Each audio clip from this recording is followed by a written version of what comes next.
Welcome to another episode of Ask the Experts. I'm your co-host, Jeffrey Walk. And I'm Elizabeth Finlayson. We're from the networking group, TNG, which is Chicago's premier business networking group focused on helping members and making a difference in the communities we serve. Ask the Experts is an effort to share our knowledge with a wider audience. Hi. In today's episode, we will discuss the value of paying it forward to individuals who need a second chance. Our guest today is Dean Klassman, an entrepreneur who founded Klassman Financial Services, serving the Greater Chicagoland area, and founder and executive director of the Networking Group, Chicago's premier networking group located in Northbrook, Illinois. Dean, thank you for joining us today. Thank you, Jeff. The focus of our discussion today is on the Pay It Forward programs that you have developed throughout your career as a business and social entrepreneur. Can you tell us a little bit about what Pay It Forward means to you and how you built your company and your success around it? Well, Pay It Forward is a way of life for me. I saw the movie years ago, and I love the concept. And it's another way of saying giving. And I'm all about giving. What my story is, I started in the insurance. I sold life insurance. So there's a great connotation of life insurance salesman. And I would call myself a reform taker. So when I got someone involved in a product, I got involved in the product, and then I would see how many referrals I can receive from them, and never really focusing on what I could do. I mean, I did provide them with, I believe, a very good product. However, I was not thinking about how I can help them. And then all of a sudden the light bulbs went on, and I said, okay, now I got to turn this around. Didn't feel comfortable. So then I said, you know what? I'm going to take just being that taking philosophy, and now I'm going to turn to paying it forward, or just giving, and just always having my antennas up, always looking for ways that I can help my clients, friends, families, and my passion is special needs, help people in that community. So I always have my antennas up, always looking to give more.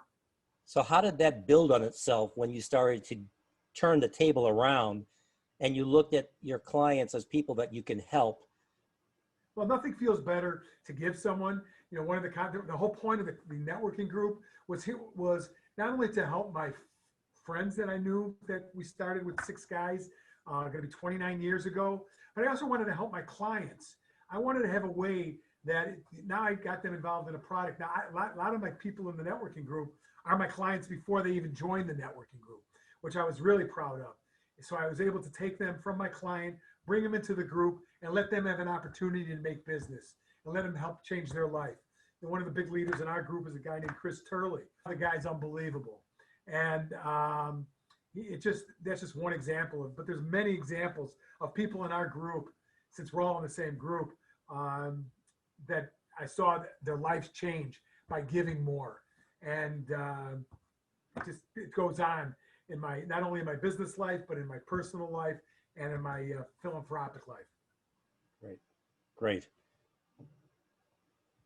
It's interesting when you talk about like having been a reform taker, because I think there is like a mythology. And I think for those of us who are maybe like starting off in business, it's like, I have to be business minded. I have to think about the ROI. I have to think about how I'm, doing a good job. This is a smart business decision. And I think what I'm hearing from what you're saying is that if that's your only perspective, that's not successful for business, and it doesn't feel good for life either.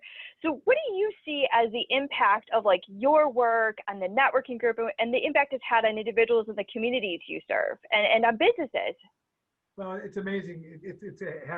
Some people attribute their success of their business to the networking group, which makes me feel unbelievably great. They were in another group before they joined our group, and their life turned around once they joined the group, because we created a philosophy of giving first.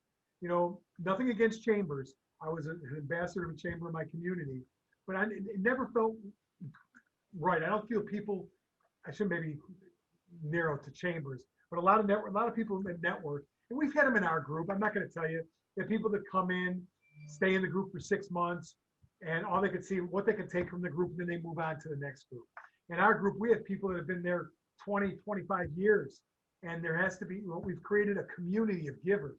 And from that, I've seen people create their own charities, which makes me feel great.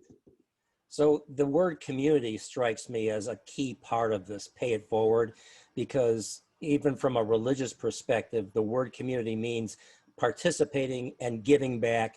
And when you join a new community, it's not like all of a sudden everything just meshes. It takes a while to get comfortable. And once you feel accepted and you give a little and you get a little, it starts to feed on itself, like you were saying. And you've got a number of disciples that have followed your lead and have, exceeded beyond and taken it to new heights, which I think is a testament to the kind of person and the value you've brought to the communities you serve. Yeah, and I got to admit, this is the early days. I'm going back 29 years ago. In the early days, I would have to call every single person before. There was no emails. So I called everybody the day before. And I got to tell you, and I don't say this often, but for the first 2.5, almost 3 years, I had zero business from it. But I knew in my heart that if I keep giving and I keep giving, it's the greatest thing that ever helped my career. And it's been unbelievable with the other part of the philanthropic work about giving that's helped me as a human being. And, that's what it's all about, in my opinion, is just being the best human being we can. Yeah, I hear that story of success from so many entrepreneurs, successful people, where they say, people only see you when you've achieved. And they all want to go in and get that instant gratification. But it's those long days, those long hours, the constantly hitting on the door, calling people up. It takes time to get there. But once it's there, everyone only sees the success. Yeah, so if someone comes into the networking group now and they see us, not last month, but 2 months ago, we had 100 people on a Zoom call. That was, I was like, I was in heaven there, seeing all those people giving to the charities, giving to the people that are in between successes. And now I think the community, not just our community, but the community in general, needs the networking group, because we allow people that are in between successes come to our group and pass their resume out and help them get a job. And if and there's been a lot of success of people getting jobs as a result of other people in our group helping other people out with nothing in it for them except giving. It's fantastic. So maybe we can explore one of the areas that you've, started that maybe is a branch of what you began from a business perspective and has, flourished into this new program, this buddy baseball. Maybe you can tell us a little bit more about that. Well, yeah, buddy baseball is a real passion of mine, in addition to my family and the networking group. Buddy baseball, I've been doing, it's my 20th year. I started it, I was coaching my son, and some of the kids in their 5th grades, they're not exact, they're sometimes little knuckleheads.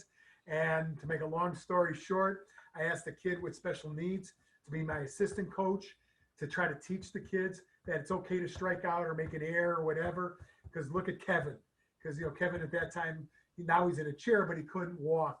He walked very gingerly. And make a long story short, his coach quit the next year, and he asked me to be his coach. And I told my son, I love coaching you. I'll be the assistant coach, but I'm done being the head coach. I'm coaching this buddy baseball program. And from there, for the last 20 years, I've been doing it 3 days a week, and Sunday, Wednesdays, and Saturdays. And then from there, I also started a group through an organization called Keshet. And I started their first buddy baseball program, and they've been doing that for 18 years. But what I'm also proud of is I also, through an organization called the Friendship Circle, through the Chabad, I created a buddy baseball around the world. And that's my real ultimate passion from this day forward, is creating it around the world. So I've had 4 games in Jerusalem. I was at 3 out of the 4. We brought it to Toronto. My daughter, that's the other gift that I got, from my family. My daughter, as a result of this, is a special ed teacher, and now an administrator in special ed. So they started a program in Beverly Hills. So we have a Beverly Hills program. And then prior to COVID, we were going to go up to Milwaukee, and right outside Brewer Stadium, we were going to bring it to the Friendship Circle in Milwaukee. So other areas that I'm looking at, Australia I'd like to go to. I've been in contact with them in South Africa, and I know someone in Mexico. So, and then within the United States in New York and things like that. So that's my ultimate passion, is to create this buddy baseball. What the buddy baseball is we take kids with special needs, and we have kids that are our children, help them, that, you know, able-bodied, I hate to use that term, but able-bodied kids, to help them play the game of baseball. And it's not about baseball. It's not, you know, people call me up, they want to have their kids be buddies. And I say, I don't care if your kid is good in baseball, does your child have a nice heart, a good heart? And if they have a good heart, they'll be a great buddy in the buddy baseball program. I mean, this is really a program that sounds like it's built around inclusivity. And that's the word that we all could use. 100%.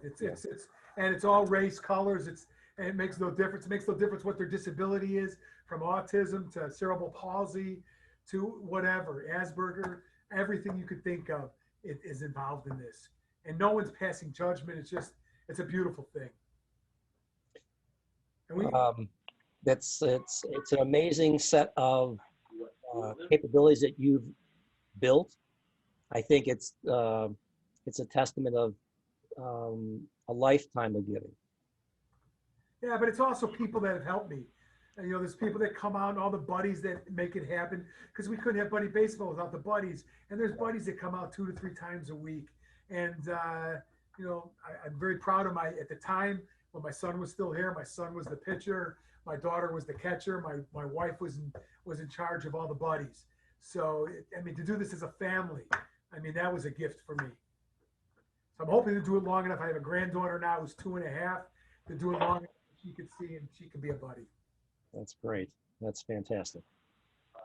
I always love hearing you talk about buddy baseball, because you just light up when you talk about it. It's clearly like such a passion for you. And I think, you know, when we're talking about pay it forward and giving, to me, I feel like when you talk about buddy baseball, it's like all of that in one for you. I can tell it's such a life mission.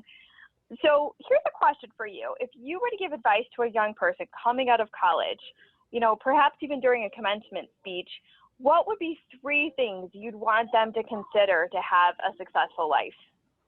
Well, first thing is, be a giver. You must be a giver. Give first, and it'll come back to you. I mean, the big word for me is karma. It does create unbelievable karma, but don't do it for the karma, because it'll happen. What I tell people is, if I give to you, I don't know if you'll ever give to me, that's okay, but I know through the universe, I know it's woo-woo stuff, but it'll come back to me. And then if you go into sales, or even if you don't even go into sales, if you go into any area, the actions that you're recommending people to do, make sure you would do the same thing that you're recommending to your clients. Anything that you would recommend, you have to do yourself. So any product that I market, I own myself. I will not tell someone else to buy a product unless I own it myself. And I continue paying the premiums like everybody else. It relates to insurance. And it's kind of like the third thing would be, again, in the giving, but always have your antennas up, always thinking and looking and seeing how you can help, whether it's through business or whether it's through a charity or whether it's a man or a woman who's in need. Give them $1, even if it's only $1. It's just it's the act of giving. Buy them a cup of coffee, buy them a lunch, and it just find a charity that really speaks to you and give your time. So even if you can't give money, give your time, and it'll just make you a better human being. I mean, I think it's, you know, this discussion on the heels of the passing of Ruth Bader Ginsburg is, you know, it's a carry forward moment. It's all about the things that she talked about, creating a meaningful life. And I think that's really what you're talking about over here. And the meaningful life will lead to a successful business career to some extent, because it's all tied together. It's about people. 100%. I agree 100% with you. Dean, it's been great talking to you. And thank you very much. I really appreciate the opportunity, and keep up the great work, you guys. Really. If folks want to get in touch with you to find out, you know, how they can reach you, either for Buddy Baseball, for the TNG, or for your successful insurance business, how do they reach you? The best way to reach me is my email is Dean@Klassman. That's Klassman financial.com. Dean@KlassmanFinancial.com. And if you need anything, I'll see if I can help you in any way. Great. Dean, thank you so much for your time today. I think the information and the guidance are so helpful, and we greatly appreciate your expertise, and I know that our listeners will find it. So you guys are doing great work, and I appreciate what you're doing for the networking group. You guys are definitely paying it forward. Thank you. Thank you. Thanks for watching this week's episode of Ask the Experts. I'm your co-host, Jeffrey Walk. And I'm Elizabeth Finlayson. Don't forget to send us your questions, suggestions, or ideas. As always, you can reach us at asktheexperts@gmail.com. Have a productive week.